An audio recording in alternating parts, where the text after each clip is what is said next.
서울 외곽 폐공장지대. 밤 11시. 녹슨 철문 앞에서 강도인 62 손전등을 켠다. 불빛이 어둠을 더듬듯 천천히 움직인다. 그의 걸음도 그렇다. 느리고 조심스럽고 마치 세상과 박자가 맞지 않는 사람처럼. 경비실 안.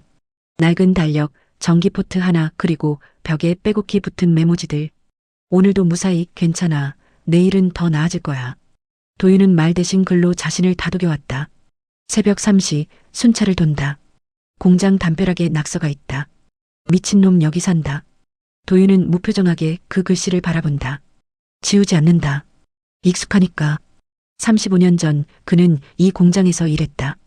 컨베이어 벨트가 고장나던 그날 아내가 대신 출근했다. 임신 8개월이었다. 사고는 순식간이었다. 도윤은 두 사람을 한 번에 잃었다. 그 후 말이 꼬이기 시작했다. 병원은 시민성 언어장애라 했지만 사람들은 그냥 이상한 사람이라 불렀다. 퇴근 시간. 도윤은 가방에서 작은 수첩을 꺼낸다. 오늘 번 돈 6만 원. 그는 천천히 계산한다. 월세 35만 원까지 아직 8만 원 남았다. 괜찮다. 내일도 일하면 된다. 경비실 문을 잠그며 도윤은 하늘을 본다. 비가 올 것 같다. 그는 우산을 챙기지 않았지만 돌아가지 않는다. 그저 걷는다. 느리게 묵묵하게. 고장난 사람처럼. 새벽 6시 지하도 있고 빗소리가 콘크리트 천장을 두드린다. 도윤은 계단을 천천히 내려간다. 지하도는 텅 비어 있어야 할 시간인데 누군가의 목소리가 들린다. 제발요, 제발 그만하세요. 여자의 목소리. 떨리고 있다. 닥쳐. 내가 감히 나한테 거역해? 내가 뭔데? 남자의 목소리. 낮고 폭력적이다. 도윤은 모퉁이에 멈춰선다. 시야에 들어온 건 중년 여성 한 명과 정장을 입은 남자 둘. 그중 한 명이 여자의 팔을 붙잡고 있다. 팀장님, 저는 그 일 못해요. 어르신들 약을 바꿔 청구하는 건 범죄잖아요. 범죄? 야, 서윤아 58. 넌 이미 끝난 사람이야. 경력 끊긴 지 몇 년인데 누가 너 같은 할망구 써줄 것 같아? 찰싹? 손바닥이 유나의 뺨을 때린다. 그녀는 비틀거리며 벽에 부딪힌다. 가방이 바닥에 쏟아진다. 낡은 지갑, 동전 몇 개, 그리고 구겨진 이력서 한 장. 보증금? 그거 우리가 된 거 알지? 계약서에 사인했으면 끝까지 일해. 아니면 고소할 거야. 횡령, 배임 다 엮어서. 유나는 고개를 숙인 채 떨고 있다. 남자들은 비웃으며 계단을 올라간다. 지하도에 남은 건 유나와 도윤 둘뿐. 도윤은 천천히 다가간다.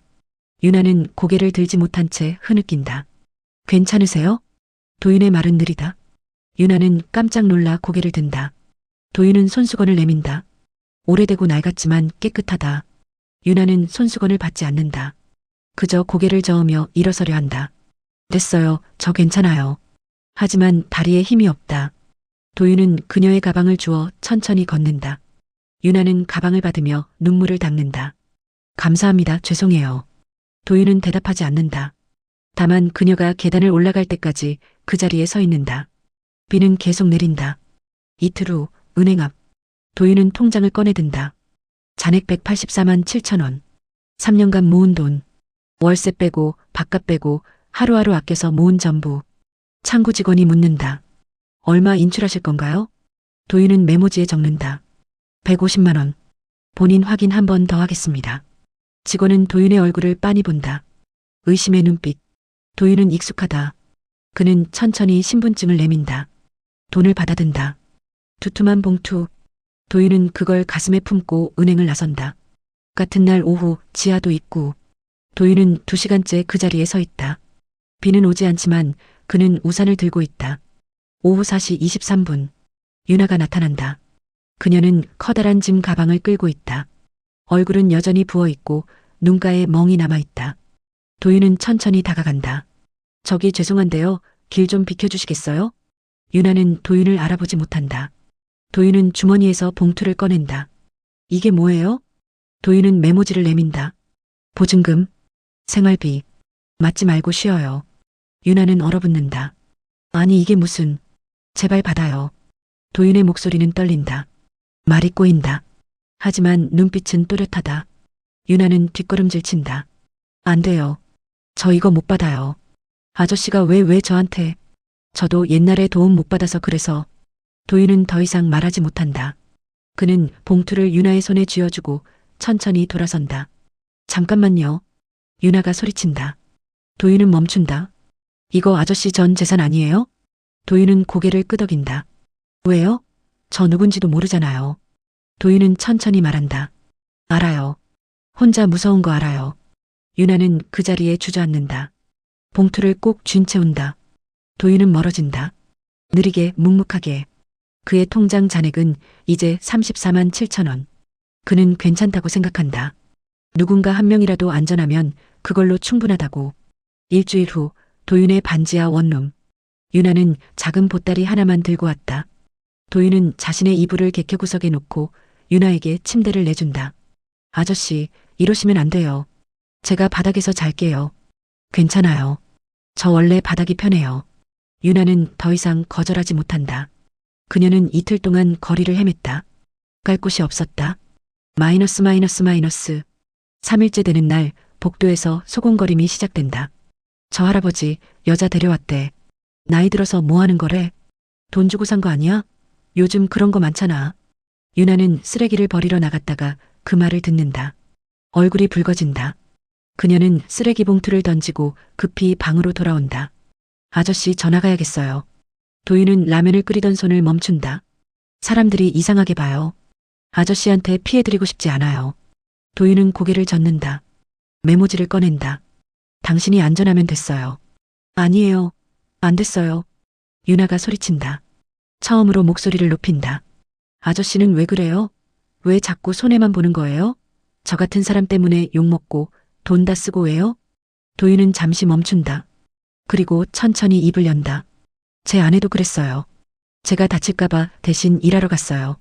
저 못 지켰어요. 그때 아무것도 못했어요. 도윤의 목소리가 갈라진다. 이번엔 할 수 있어요. 그냥 곁에 있는 것만으로도. 유나는 더 이상 말하지 못한다. 그저 그 자리에 주저앉아 온다. 한 달이 지났다. 이웃들의 시선은 여전히 차갑다. 엘리베이터에서 마주치면 슬쩍 비켜서고 복도에서 수군거림이 들린다. 어느 날 집주인이 찾아온다. 강 씨, 이거 뭐 하는 거예요? 여기 2인 계약 아니잖아요. 죄송합니다. 곧 나갈게요. 언제요? 조금만 시간을. 집주인은 혀를 찬다. 다음 달까지. 그때까지 안 나가면 월세 2배 받을 거예요. 문이 닫힌다. 유나는 짐을 싸기 시작한다. 도윤은 말리지 않는다. 다만 메모지를 하나 더 쓴다. 괜찮아요. 당신은 잘못한 거 없어요. 유나는 그 메모지를 받아든다. 구겨진 글씨, 떨리는 필체. 그녀는 안다. 이 사람은 자기 자신보다 남이 안전한 게 더 중요한 사람이라는 걸. 그래서 더 미안하다. 그리고 더 떠날 수가 없다. 2달째 여름. 유나는 동네 슈퍼에서 아르바이트를 구했다. 시급 9,200원. 하루 4시간. 그걸로 도윤에게 월세를 반씩 낸다. 도윤은 거절했지만 유나는 우겼다. 이건 제 자존심이에요. 도윤은 더 이상 말리지 않았다. 어느 오후 슈퍼 앞 골목. 엄마, 엄마. 비명소리. 유나가 뛰쳐나간다. 초등학생 아이가 쓰러져 있다. 얼굴이 파랗게 질려 있고 입술이 부어오르고 있다. 옆에는 떨어진 새우깡 봉지. 과자 먹다가 갑자기 어머니가 울며 소리친다. 유나는 순간 몸이 굳는다. 12년 전 아들. 같은 상황. 그때 그녀는 너무 늦게 알아챘다. 누가 119 좀. 어머니가 울부짖는다. 유나의 손이 움직인다. 본능처럼. 비켜주세요. 그녀는 아이를 눕히고 기도를 확인한다. 호흡곤란. 아나필락시스 쇼크. 가방 안에 에피펜 있어요? 네. 그게 뭔데요? 알레르기 주사. 없어요? 없어요. 우리의 알레르기 없어요. 유나는 즉시 심폐소생술을 시작한다. 정확한 깊이, 정확한 속도. 간호사 시절의 손이 살아난다. 30회 압박. 2회 인공호흡. 깨어나 제발. 다시 30회. 아이의 입술이 조금씩 색을 되찾는다. 119가 도착한다.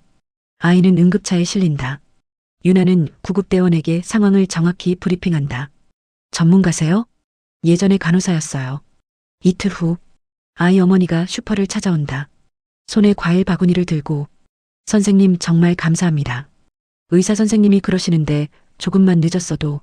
유나는 손을 내젓는다. 아니에요. 당연한 일한 거예요. 하지만 소문은 빠르다. 반지하 사는 그 아줌마 간호사였대. 근데 왜 슈퍼에서 일해? 무슨 사연 있나 봐. 일주일 후 동네 노인정 회장이 도윤을 찾아온다. 강 씨, 그 여자분 진짜 간호사 맞아요? 네. 우리 노인정에서 한 달에 한 번씩 건강 체크해 주실 분 찾는데 혹시 부탁할 수 있을까요? 돈은 적지만 드릴게요. 도윤은 유나를 본다. 유나는 잠시 망설인다. 그리고 천천히 고개를 끄덕인다. 그날 밤 반지하 방. 유나는 오래된 간호사 면허증을 꺼낸다. 서윤아, 2001년 발급. 제 아들 7살 때 천식 발작으로 죽었어요. 도윤은 듣는다. 제 옆에 있었는데 저는 몰랐어요. 그냥 감기인 줄 알았어요. 간호사였는데 제 아이도 못 살렸어요. 유나의 목소리가 떨린다. 그 뒤로 병원에 못 갔어요. 환자 보면 제 아들이 보여서. 도윤은 천천히 손을 뻗는다. 유나의 손을 덮는다. 괜찮아요. 이제 다시 시작하면 돼요. 유나는 운다.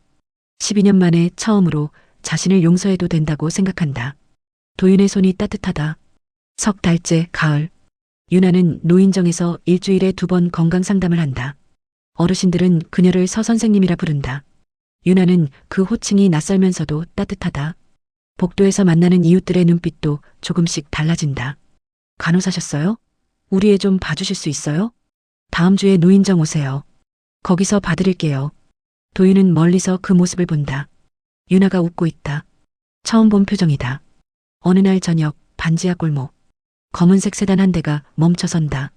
요양센터 팀장 김태수 55가 내린다. 뒤따라 덩치 큰 남자 한 명. 유나는 슈퍼에서 돌아오다 그들과 마주친다. 얼굴이 하얗게 질린다. 오랜만이네 서윤아. 김태수의 목소리는 차갑다. 뭐 하러 왔어요? 왔다 갔다 할 거 없지. 돈 받으러 왔지. 보증금 150에 위약금 100. 합쳐서 250만 원. 위약금이요? 그게 무슨... 계약서 안 읽어봤어? 6개월 안에 퇴사하면 위약금이야. 넌 3달 만에 튀었잖아. 저 해고당한 거잖아요. 증거 있어? 사직서에 내가 사인했잖아. 유나는 뒷걸음질 친다. 돈 없어요. 저 지금. 없으면 만들어. 아니면 김태수가 반지하 문을 본다. 여기 사는 할아버지한테 받던가. 그건 안 돼요. 안 되긴 뭐가 안 돼. 같이 사는 거 다 알아. 혹시 알아? 노인 학대로 고소하면 재미있을 것 같은데? 미친. 입 조심해. 넌 이미 경력 끊긴 사람이야. 나한텐 변호사도 있어. 누가 이길 것 같아? 김태수가 다가온다. 유나는 벽에 등을 붙인다. 그때 그만하세요. 느린 목소리. 도윤이 골목 입구에 서 있다. 손에 경비봉을 쥐고 있다. 오, 주인공 등장? 할아버지, 이거 사기당한 거 알아요? 이 여자 당신 돈 노린 거야. 도윤은 천천히 다가온다. 아니에요. 뭐? 이 사람 제 가족입니다. 목소리가 또렷하다. 말이 꼬이지 않는다. 유나는 도윤을 본다. 눈이 커진다. 가족? 웃기고 있네. 할아버지, 정신 차려요. 이 여자가 제가 모셔온 사람입니다. 도윤은 한 걸음 더 다가간다. 이 사람 다치게 하면 가만 안 둡니다. 김태수는 비웃는다. 뭘 어쩔 건데? 경찰 불러? 좋아, 불러봐. 나도 고소장 준비했어. 이 여자 횡령, 배임, 그리고 당신은 미성년자 아니지만 취약계층 착취로 신고하세요. 도윤의 목소리는 흔들리지 않는다. 저는 이 사람 지킵니다. 법정 가도 끝까지 같이 있습니다. 유나는 눈물이 난다. 김태수는 혀를 찬다. 미친놈들. 좋아, 2주 준다. 돈 준비 못하면 법정에서 봐.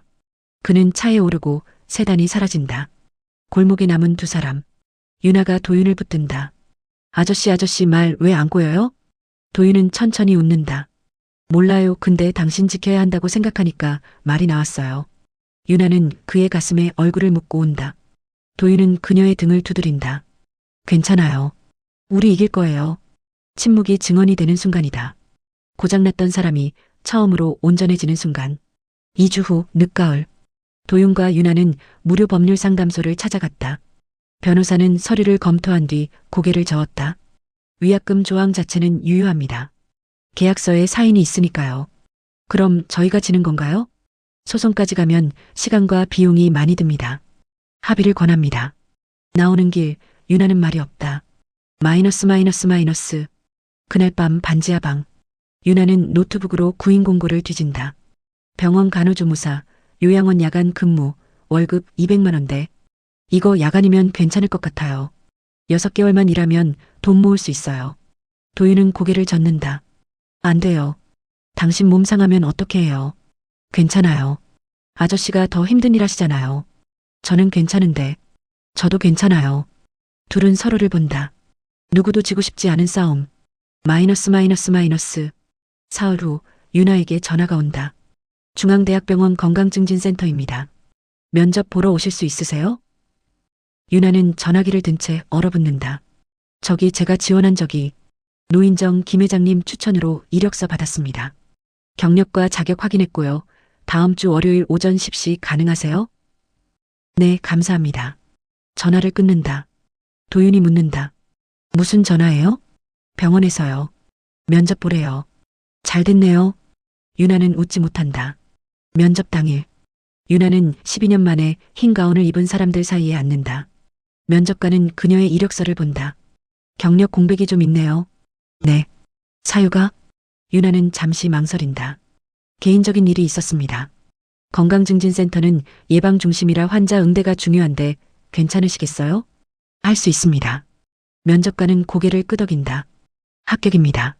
다음 주부터 출근 가능하세요? 유나는 대답하지 못한다.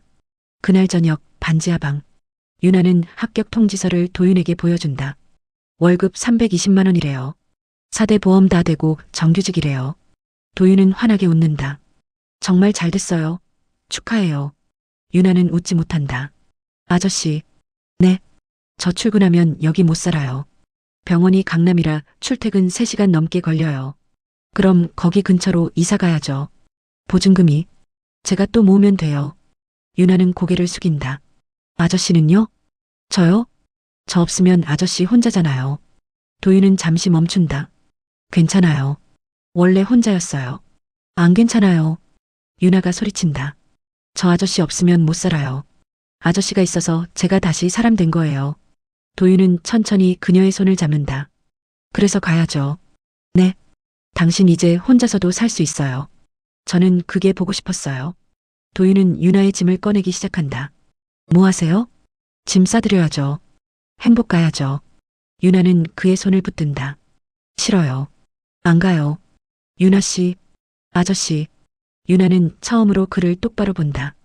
당신이 있어서 제가 사람이 됐어요. 그런데 당신 버리고 가라고요? 그게 사람이에요? 도윤은 대답하지 못한다. 유나는 운다. 저 출근할게요. 매일 3시간 걸려도 여기 올게요. 주말엔 같이 있을게요. 그러니까 제발 저 보내지 마세요. 도윤은 천천히 고개를 끄덕인다. 알았어요. 두 사람은 그렇게 안아온다. 떠날 수 있는 기회. 하지만 선택한 건 함께 남는 것. 3년 후 초여름. 반지하는 이제 없다. 도윤과 유나는 근처 빌라 1층으로 이사했다. 작지만 햇빛이 들고 작은 마당이 있다. 유나가 심은 토마토가 빨갛게 익어간다. 오전 10시 동네 경로당. 도윤은 어르신들 사이에 앉아있다. 손에는 메모지 대신 태블릿 PC. 그는 이제 주민상담봉사자로 등록되어 있다. 강 선생님, 우리 손자가 말을 안 들어요. 어떻게 해야 해요? 도윤은 천천히 말한다. 말 안 듣는 게 아니라 들을 준비가 안 된 거예요. 조금 기다려보세요. 역시 강 선생님 말씀은 다르네. 어르신들은 웃는다. 도윤도 웃는다. 말은 여전히 느리지만 이제 아무도 이상하게 보지 않는다. 오후 2시 동네 커뮤니티 센터. 유나는 무료 건강교실 간판 아래서 혈압을 재어준다. 서 선생님, 요즘 약 먹으니까 한결 나아요. 잘하셨어요. 다음 주에도 오세요. 수강생이 20명. 노인부터 젊은 엄마까지. 유나는 매주 토요일 오후 이곳에서 건강 상담을 한다. 병원에서 허락받은 재능 기부. 그녀는 이제 환자를 봐도 아들이 보이지 않는다.